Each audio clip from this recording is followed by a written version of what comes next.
Good morning, everybody. Namaste. Very warm welcome to all of you. We have completed 2 sessions. Right now, I am going to share my screen.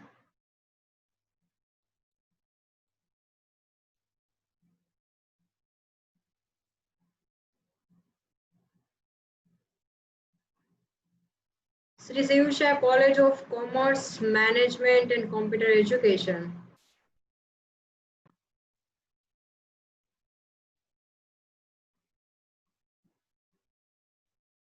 Vadhavan City, Surendranagar, managed by Jain Citizens Education Society. You all are students of Management Department and class BBA semester 3. I am Ami Sangvi and I will take your subject. I am continuing your subject, corporate account. Let's continue.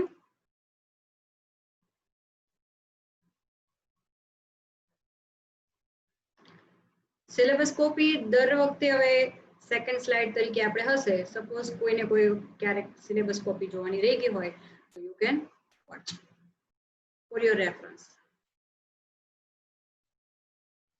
Unit 4A, Analysis and Interpretation of Financial Statement. Today is day 3, part 3. We have completed 2 statements.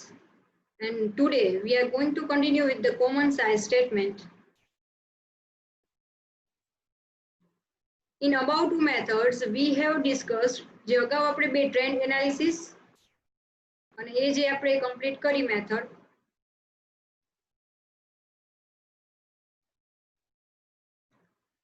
એની અંદર in the about 2 method we have discussed જે આપણે ઉપર ચર્ચા કરી છે do not provide common base as a tool with which one item in statement can be compared. मतलब કોઈ એક perfect એક proper base આપવામાં નથી આપ્યો કે જેની સાથે balance sheet ની જે items છે એને complete આપણે compare કરી શકીએ.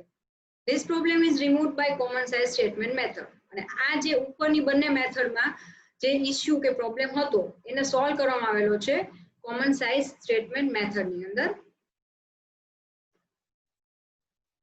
Under this method, all items are compared with one common item of one statement. આ મેથડ એટલે કે common size statement method ની અંદર તમામ પ્રકારની items છે એને compare કરવામાં આવશે common statement સાથે of one statement.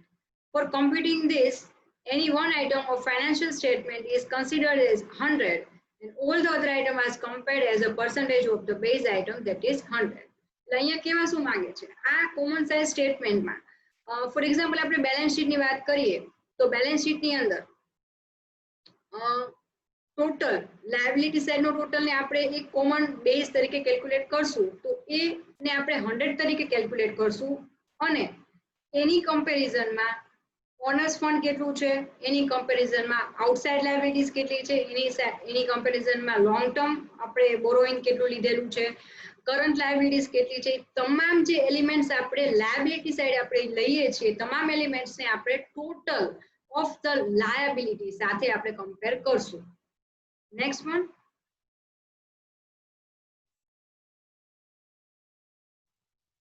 when financial statements are prepared and presented in this manner, they are called common size statement or 100% statement. તો અહીંયા જ્યારે પણ આપણે કોઈ પણ financial statement P&L અને balance sheet બંને બનાવવાના આવશે તો એ વખતે જ્યારે આપણે બનાવશું પ્રિપેર કરશું તો એને આપણે common size statement કહીશું અને એનું બીજું નામ છે 100% statement. It is useful in comparing financial position of two companies. કોઈ પણ બે કંપનીની ફાઇનાન્શિયલ કન્ડિશન ને કમ્પેર કરવા માટે આ ખાસ અત્યાર સુધી આપણે જે જોયા એમાં 2 વર્ષને અથવા 1 વર્ષની ડેટાને બાકીના વર્ષો સાથે કમ્પેર કરીને પ્રોપર જે તે એક કંપનીની ડિટેલ્સ જ આપણે કેલ્ક્યુલેટ કરીને બેઝ તરીકે મતલબ આન્સર આપણને મળતો હતો જ્યારે અહીંયા આપણે બે અલગ-અલગ કંપનીઝને કમ્પેર કરી શકીએ છીએ. It is useful in comparing financial position of two companies. It can tell us about how much difference is there.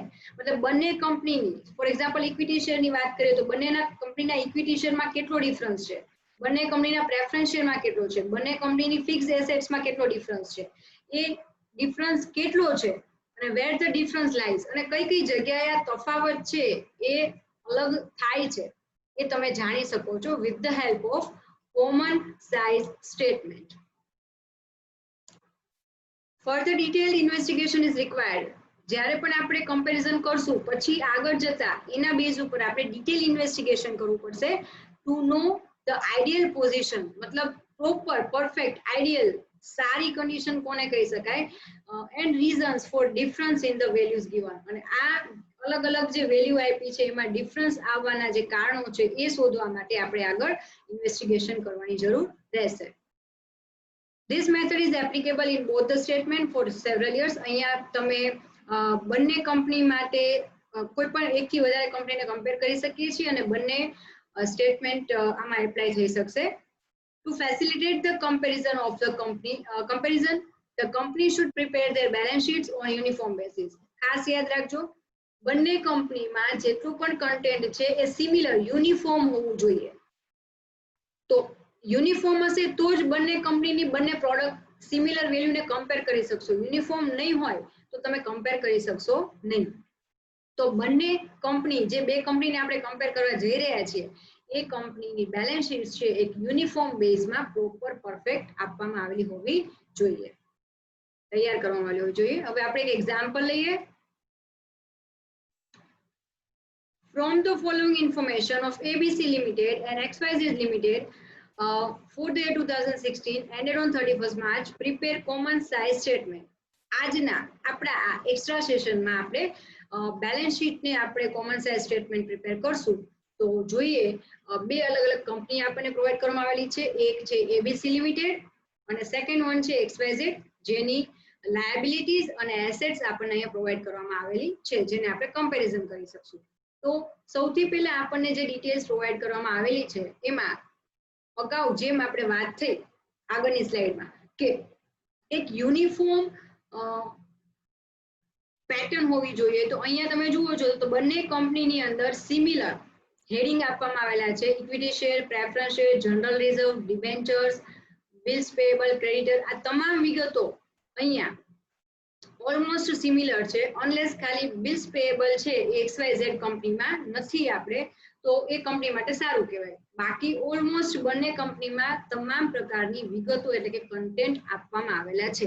C જુઓ, કોમન સાઇઝ સ્ટેટમેન્ટમાં બાકીના બેથી અલગ કેવી રીતે પડે છે. તો આ કોમન સાઇઝ સ્ટેટમેન્ટ તમને તમારી કંપનીને તમારા હરીફ એટલે કે તમારા જે રાઇવલ કંપનીઝ છે એની સાથે તમારો અને એનો જેટલો સિમિલર ડેટા છે, કન્ટેન્ટ જે સિમિલર છે, એને તમે કમ્પેર કરીને તમે મેનેજરલ ડિસિઝન્સ તમે લઈ શકશો કે જે તમને હેલ્પફુલ થાય. જે અગાઉના બે જે આપણે સ્ટેટમેન્ટ તૈયાર કરતા શીખ્યા એની અંદર એ વસ્તુ પોસિબલ નહોતી. તો ખાસ કોમન સાઇઝ સ્ટેટમેન્ટ તમને હેલ્પફુલ થશે two compare details of more than one companies. અને એકથી વધારે કંપનીની કમ્પેરિઝન કરશું આપણે અને એના પરથી આપણે કન્ક્લુઝન લેશું કે આપણી કન્ડિશન ફાઇનાન્શિયલ સારી છે આપણી કંપનીની કે રાઇવલ કંપનીની સારી છે. એમની સારી છે તો એની પાછળના રીઝન્સ આપણે ડિટેલ ઇન્વેસ્ટિગેશન કરીને ફાઇન્ડ આઉટ કરશું અને આપણા જે ડ્રોબેક્સ છે એને આપણે ઓવરકમ કરવાનો પ્રયત્ન કરશું. તો let's see the answer. Again એક વખત હું રિપીટ કરું છું. લાયબિલિટીઝ ની અંદર ઇક્વિટી શેર કેપિટલ એબીસી ના 9 લાખ છે, જ્યારે XYZ ના 24 લાખ છે. 8% પ્રેફરન્સ શેર છે 7,20,000 અને 9,60,000. અહીંયા મે બી અમાઉન્ટમાં ઘણો બધો ડિફરન્સ છે, પણ આપણે અહીંયા કોમન સાઇઝ સ્ટેટમેન્ટમાં બે કંપનીના ઇક્વિટીને કમ્પેર કરવાની વાત નથી. અહીંયા તમારે જે પર્ટિક્યુલર કંપની આપેલી છે એને એના ટોટલની સાથે આપણે કમ્પેર કરવાનું રહેશે. તો હવે આમાં કેલ્ક્યુલેશન કઈ રીતે કરશું તો એ પણ જોઈ લઈએ આપણે. સૌથી પહેલા હવે કેલ્ક્યુલેશન કઈ રીતે આપણે આન્સર પ્રિપેર કરશું ફરી એકવાર જોઈ લઈએ. આપણો જે ક્વેશ્ચન છે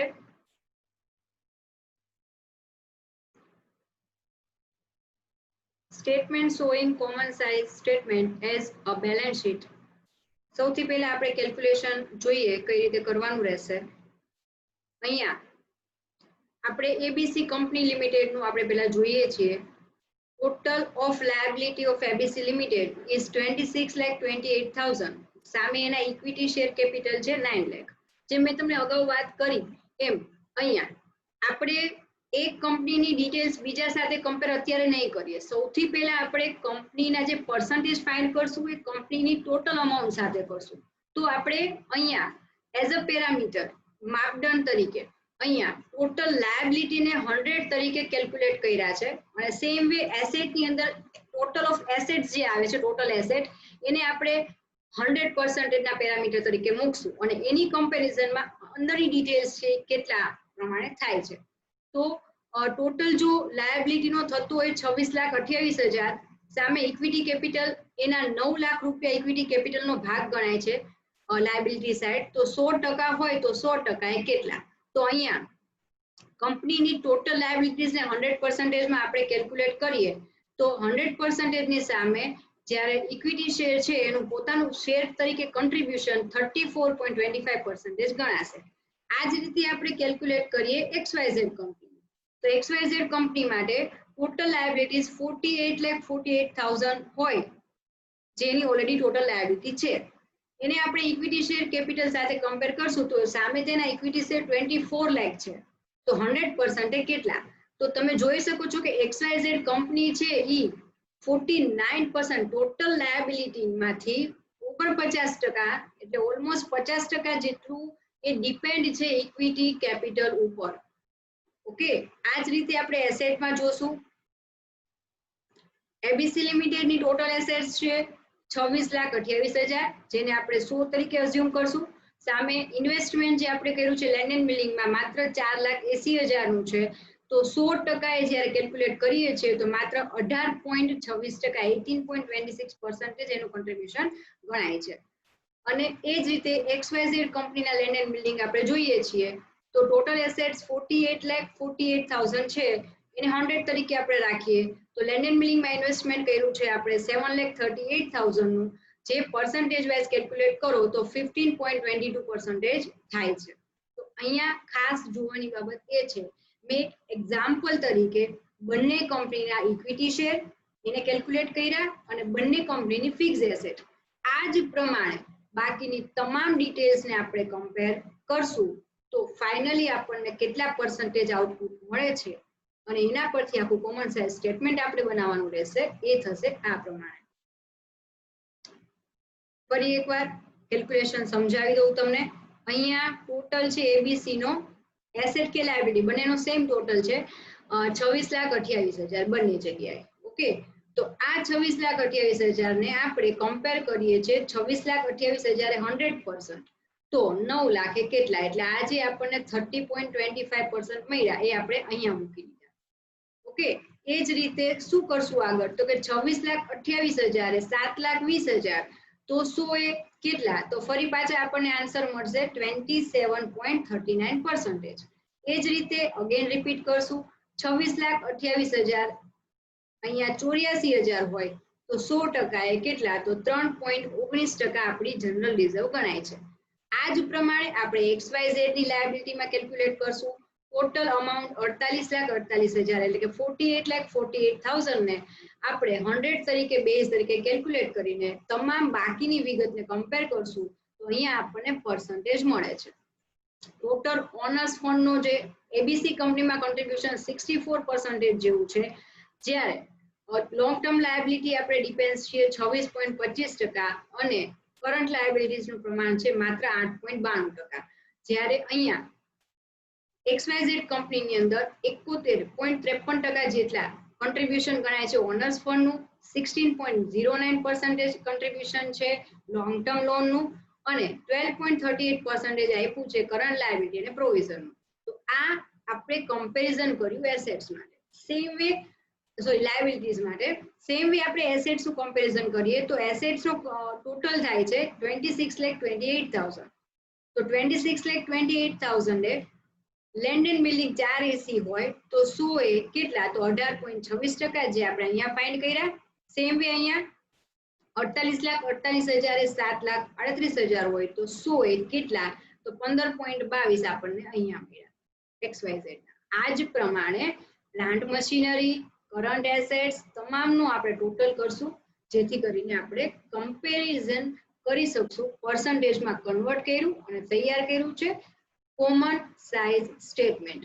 આજે આપણે કમ્પ્લીટ કર્યું બેલેન્સ શીટ. નેક્સ્ટ સેશનમાં આપણે જોવાનું રહેશે P&L account.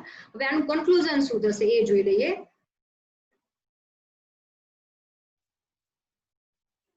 From the above statement, it is clear that ABC Limited emphasized more on owners fund as compared to XYZ. કેવા શું માંગે છે કે તમે જ્યારે આ જુઓ છો તો અહીંયા આપણે ABC કંપની લિમિટેડ છે એ 64.83% જ ભાર આપે છે, મહત્વ આપે છે, જ્યારે XYZ કંપની લિમિટેડ છે એ 71.53% એટલે XYZ લિમિટેડ છે એ વધુ વજન આપે છે, ભાર આપે છે, મહત્વ આપે છે ઓનર્સ ફંડને. મતલબ એ લોકો માને છે કે આપણે માર્કેટમાંથી લોંગ ટર્મ લાયબિલિટી ઓછી લઈએ, આપણે આ જે શોર્ટ ટર્મ અને લોંગ ટર્મ રિક્વાયરમેન્ટ્સ છે આપણે કેપિટલ ઓનર્સ કેપિટલમાંથી જ ફૂલફિલ કરીએ, એનો ભાર XYZ વધારે આપે છે ABC ની કમ્પેરિઝનમાં. જ્યારે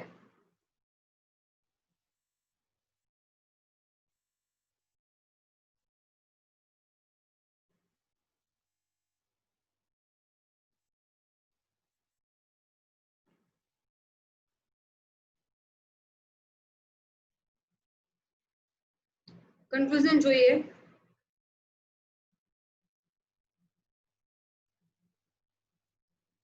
From the above statement, it is clear that XYZ Limited emphasized more on owners fund, that is 71.53% as compared to ABC Limited 64.83. આ પોઈન્ટ હું રિવાઇઝ કરું છું કારણ કે કંપનીના નામ ઇન્ટરચેન્જ થઈ ગયા હતા એટલે મેં થોડોક ચેન્જીસ કર્યો છે. જોઈએ તો આપણે XYZ કંપની છે એ 71.53% એટલે વધારે ભાર આપે છે ABC ની કમ્પેરિઝનમાં. નેક્સ્ટ બીજું કન્ક્લુઝન લઈ લઈએ આપણે. ABC Limited had used more long term funds, મતલબ કે XYZ છે એ લોકોએ 16.09% માત્ર લોંગ ટર્મ લાયબિલિટી એટલે કે ડિબેન્ચરનો યુઝ કર્યો છે કમ્પેરિંગ ટુ ABC Limited, અને ABC Limited એ વધારે કર્યો છે 26.25%, જે અહીંયા આપણને જોવા મળે છે. લોંગ ટર્મ લાયબિલિટી XYZ માં ઓછી છે અને ABC માં વધારે છે.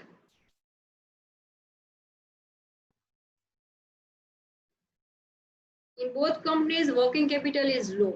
Working capital નો મતલબ થાય છે current assets minus current liabilities.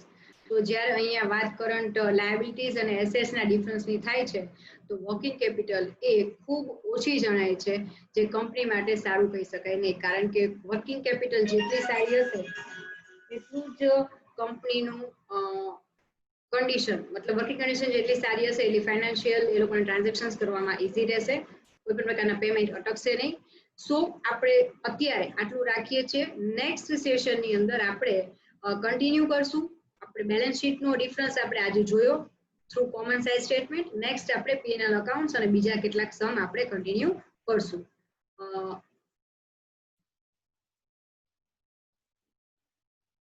Have a great day ahead. Stay safe, stay at home.